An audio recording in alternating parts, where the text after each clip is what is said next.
Welcome, everybody, to another edition of the GioMoShow, your home for all Golden Grizzlies and now Horizon League basketball. My name is Giovanni Moceri. I am your host, and be sure to rate, review, and subscribe to support the GioMoShow and our now newly broadened scope of Horizon League basketball. You can follow the GioMoShow on Instagram at the GIOMO Show. You can follow me on Twitter at GIOMoSherry, My social medias were flooded the past few days. I've been putting out a ton of content, previewing, half-timing, post-gaming, a ton of content for the tournament. So if you guys want to go back and reminisce and remember in real time the stakes and the situation and the storylines going into each game of the tournament, my social media is the place to find it. We got it on YouTube as well. Or at least most of the post-game recaps, I think I ended up making it to YouTube. But Instagram definitely is the place to be for that.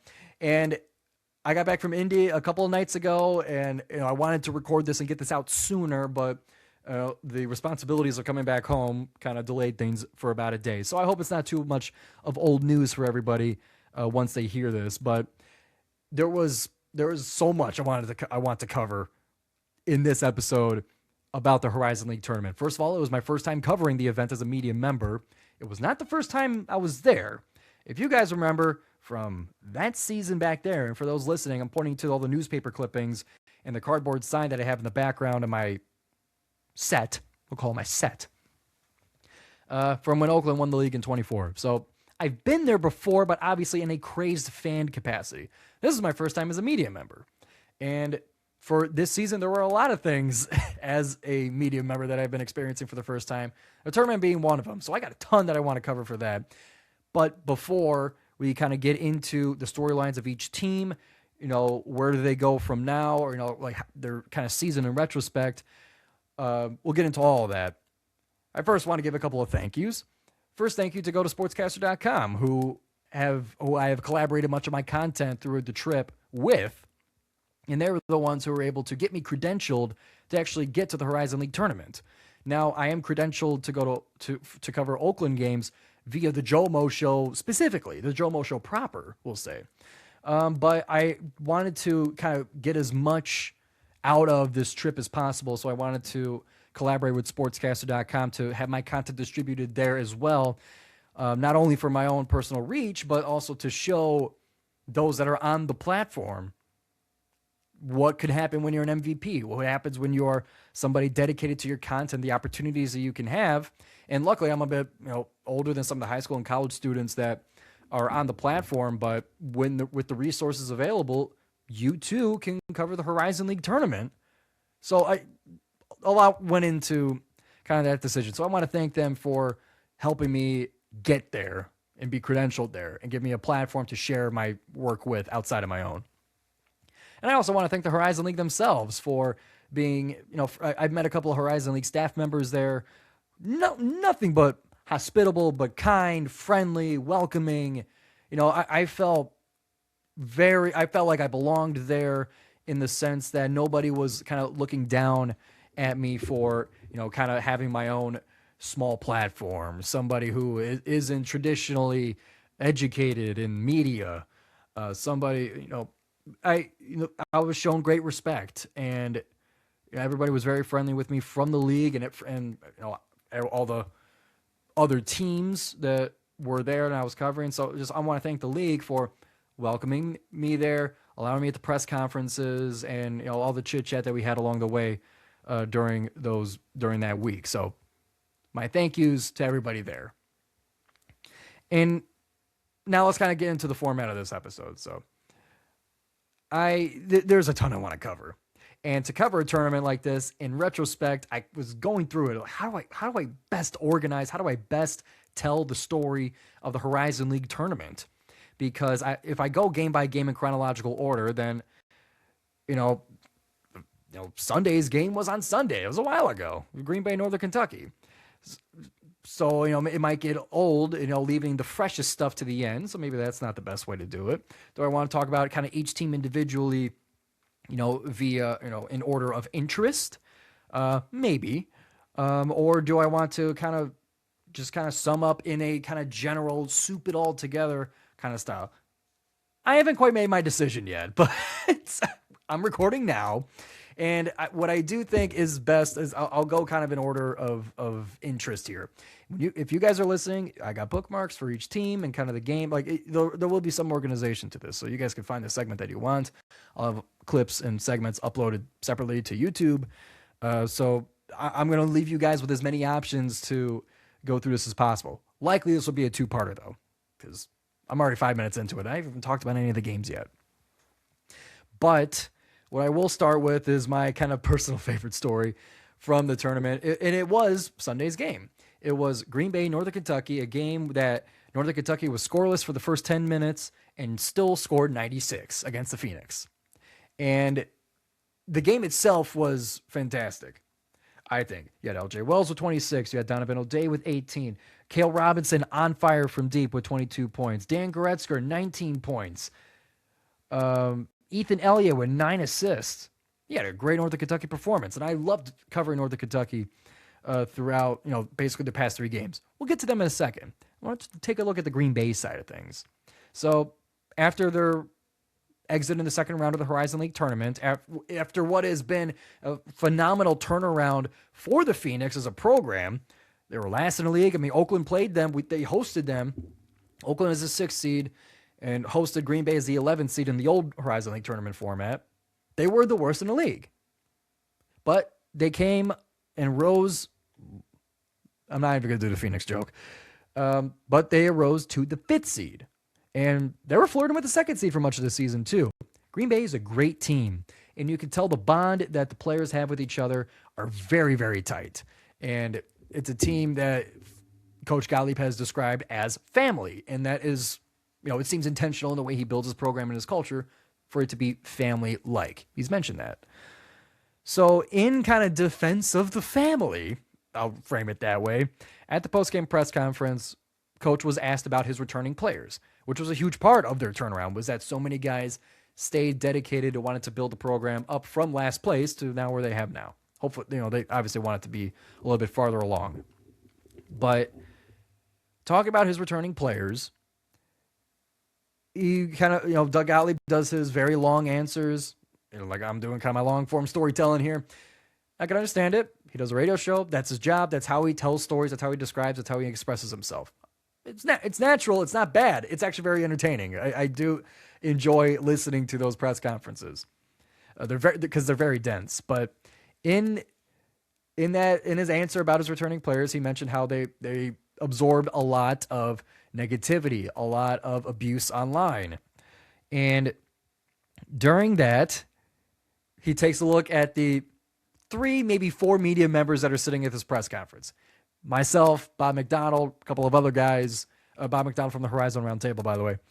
A couple other guys. There's not many of us here. And I'll just play you guys the clip, if you haven't seen it already, of Doug's answer about his returning players. They took plenty of abuse online, in person. Nobody cared about us. You guys thought we were last. You thought I don't have emotional maturity, even though your coach got suspended last year for accosting a ref. I don't remember your tweet for that. The point is, we heard all of it. We absorbed all of it. Ladies and gentlemen, I have taken my first jab as a media member. I am raising my fist in victory for those listening. Now, I don't want to frame this as like my response to Doug Gottlieb, like in big red text in a thumbnail. No. I have no problem with what he said, because in his mind and the way that he's done his program and the way he sees coverage of Green Bay and himself, he's defending his family. Now, I will say, pointing at Bob McDonald of the Horizon Roundtable for ranking them, I don't think they were exactly last, but near last in the league in the preseason polls, and taking a look at me and my tweet that I've mentioned on Instagram to remind everybody. I also have the clip on my Instagram as well. But it seemed like more of arrows and more of abuse that he was taking. I never jabbed at the players. I jabbed at him directly. I mean, and you know what? It's fair for him to respond to it. That's going to happen. Listen, it's a two-way street. If I say something that somebody I'm covering doesn't like, they have the right to respond to it. However, when you make comments like that to get you suspended, the street also goes your way. You're going to take some shit for it. I was obviously shocked. I was a little bit like I've never experienced that before. Like, you know, I guess I got somewhat of a voice in Green Bay. And I had a couple of comments from Green Bay fans. Like, Green Bay fans feel that kind of family, you know, like attacking the family kind of feeling to it. So, I mean, they're bought into it as well, which I have huge respect for. But that's just kind of natural. Like, I'm going to take a jab. I'm going to give a jab. I think that's just normal. So it was just simply my first time experiencing getting called out. Wasn't bad. I mean, he could have been a lot worse with it, really. I was hoping it didn't get to a point where I had to respond, you know, like kind of shouting without the microphone, you know, those kind of clips with media members. But luckily it didn't get to that point. He just he said his piece and moved on. And I didn't get to talk to him after. I didn't necessarily want to. I figured it was a bad time. But if that's how it's going to be, then that's fine.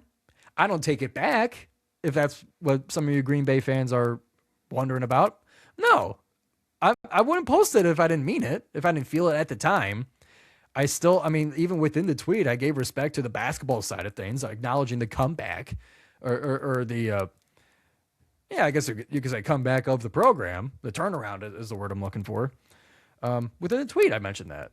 So it's not as big a deal. I enjoyed the extra coverage of it. I enjoyed kind of feeling that, like, hey, I feel like a voice in the Horizon League now. I'm puffing my own chest here, but that's the way I felt. But all of that to say, fair is fair. So we'll continue our coverage here as is, and if we take a jab, that's okay. As long as we're being honest here on the show, I think that's all that matters. So I wanted to acknowledge that. That was honestly one of my favorite parts of the tournament, was that kind of feeling. Because afterwards, I literally at the championship game with Detroit Mercy there, one of the graduate assistants from the Titans came up to me and said, "Hey, are you the guy that Doug Gottlieb called out?" Like, yes, I do other things, I told him. But yeah, that was me. So it's that's fun.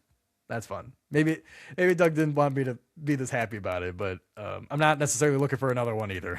I'm not looking for another call out either. We're just gonna keep going as is. So that's for the Green Bay story. And in past episodes, I've given them a ton of flowers for their turnaround, for their fandom, for the fans buying into the us against the world family kind of atmosphere that Doug Gottlieb has built with the program. Ton of respect for that. More good teams in the league is good. I'll get to that with Detroit in length. So prepare for that later on. And I'm when I talk about Detroit, I'm going to kind of take the Oakland side of it out of it a little bit. But I mean, I don't necessarily have I wasn't wishing for them to lose. So if you guys are waiting for that, then you ain't getting it. So that's Green Bay side of things. Obviously, they had a good team, but they lost in the second round. Let's move on to now talk about the team that defeated them in that second round. By 20 points, Northern Kentucky, 96-76, as mentioned before. LJ Wells, 26. Donovan O'Day, 18. Cale Robinson, 22. Dan Gretzker, 19. Very top-heavy scoring from the Norse, but you get 4 players with 18-plus points. That's a good night. That's a very good day. And I've saw a lot of Northern Kentucky over the past week and a half. With their game against Oakland, where they beat us and survived an almost miraculous comeback. So I got to see and talk to them at the post-game press conference there as well. I then got to see them at Green Bay at a post-game press conference. I then saw them in their loss in the semifinals to Wright State, 103-90. Saw them a third time. So and that along with me meeting one of the Northern Kentucky media members who were there, Hunter Sampson. I feel like I got to know Northern Kentucky pretty well. Their fans were awesome in those games in the tournament. I will say, I believe it was Coach Horn's wife that was sitting front row, non-stop cheering and getting people going. And like, I obviously you guys, if you guys know me and you guys know the way that I used to cheer when I was a student, I love that stuff. Regardless of how the game's going, to continue to cheer like that's what it's about, because you're not cheering for the game, you're cheering for the team. So anybody who kind of shares that same energy and that same methods, I would say, you would respect for. A lot of Northern Kentucky fans are like that. And now, obviously, I also had a lot to cheer for, but I was really digging the Norse. I was digging their explosive offense. I was digging the top heavy scoring. I was, Coach Horn at the press conferences, I just enjoy listening to him, the way he talks, the things he says, the championship pedigree that he has in Northern Kentucky for being one of the most successful programs in recent history in the league. There was a lot of respect for that. And obviously that kind of goes hand in hand with their matchups always being so close against Oakland, who is, you could also say in the recent years, I've also had similar success. I wouldn't, like, not to the same level as Northern Kentucky, but, never finished lower than 6. Like, that's still a stat for Oakland. So for basically us to have so many common close games with them is, I would say, a respect to their program as well as ours. But just to kind of see the way they went out, I think they were up at halftime against Wright State. I got the stats here with me.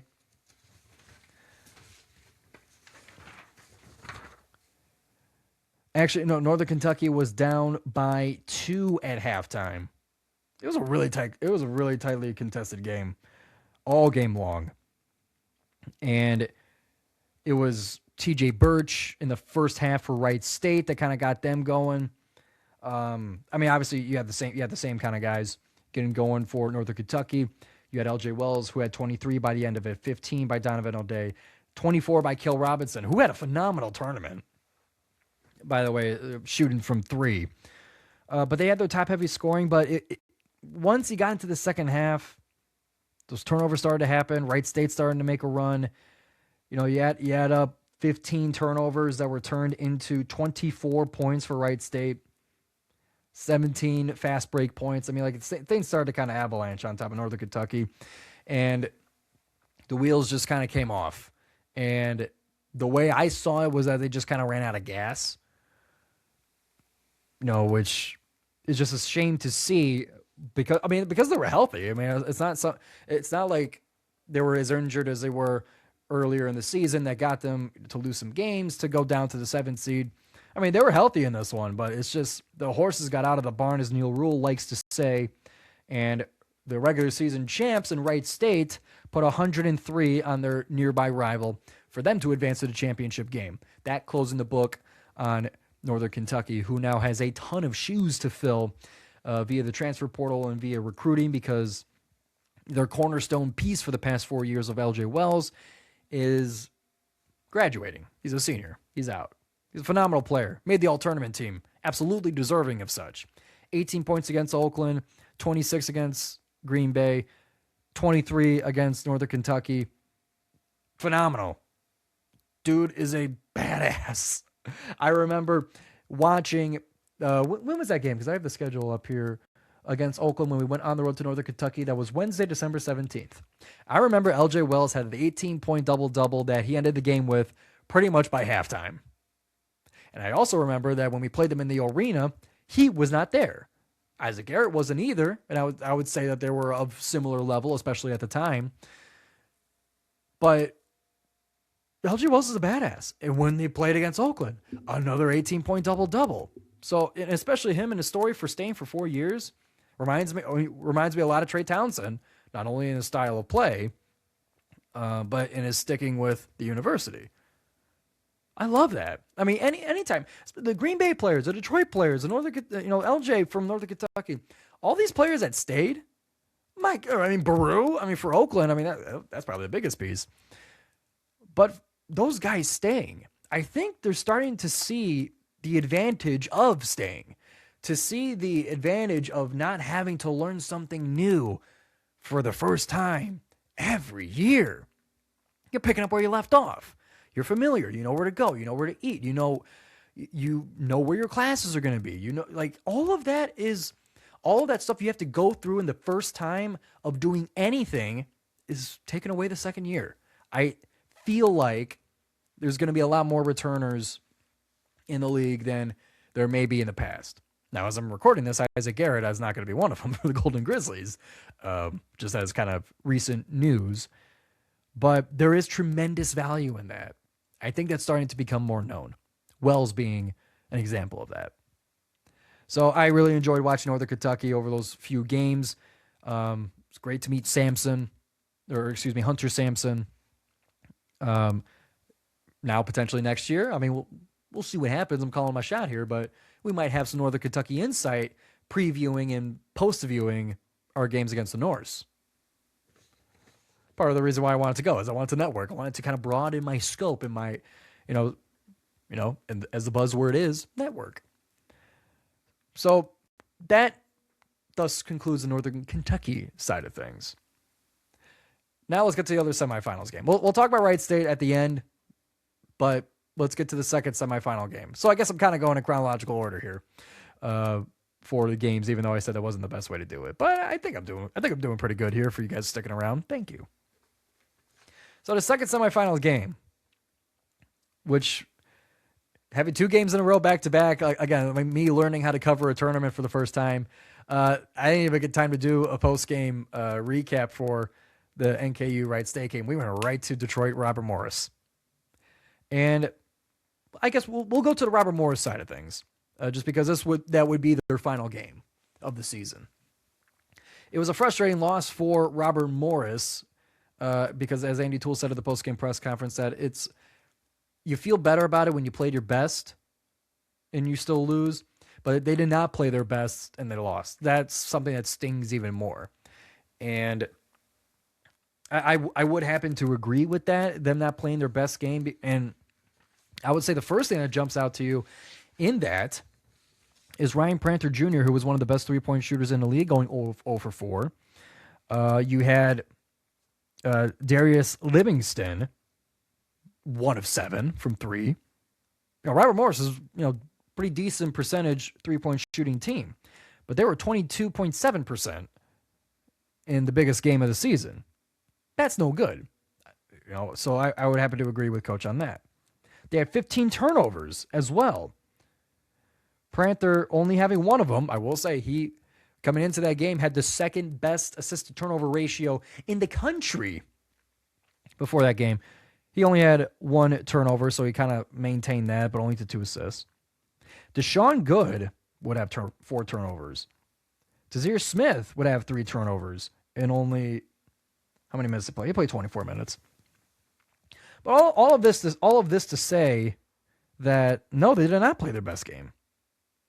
Their front court, though, Yedigonis and Good, man, were they a terror at the beginning of the game.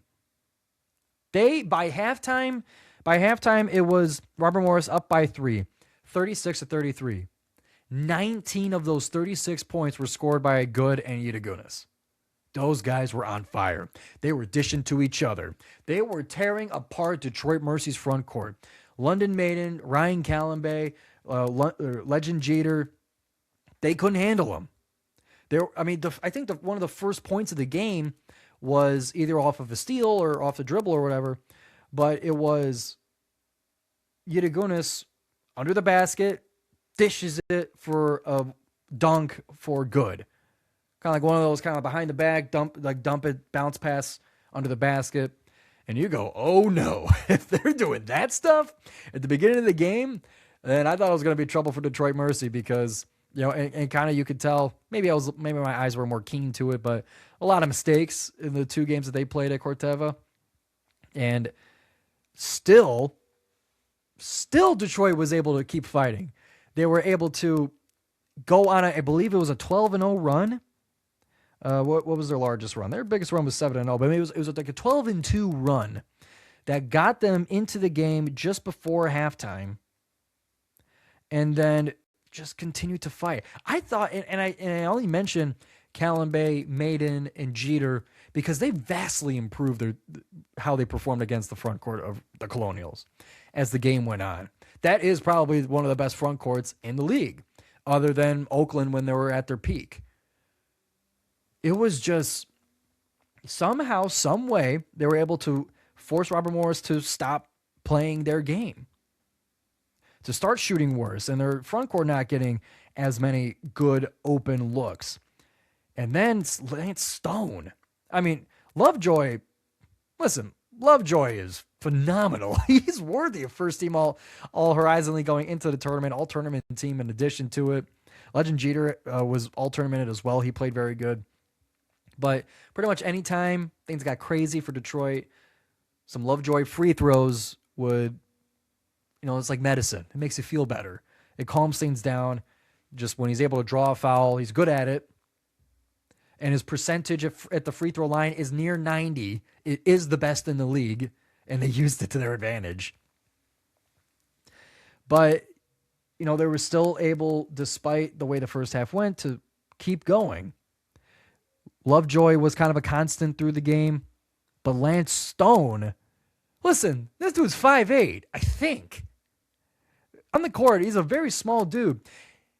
Yet, he's able to score 16 points, a lot of it in the second half. He was 2 of 5 from deep, and in a game where three-point shooting was not going to happen, you make 2 threes, that makes a huge, huge difference. And those shots fired up that Detroit crowd. Oh my God, they were awesome. There wasn't as many of them, and I was very sad to see the student section that they had free buses going from Detroit down to Indianapolis during spring break. Fair enough. There was like 4 guys there. Now, I went over, I gave them their props. I mean, listen, you're willing to go and watch your team in the conference semifinals, and the championship game didn't have many more either. But you're willing to go on a bus pretty much by yourself to cheer on your team.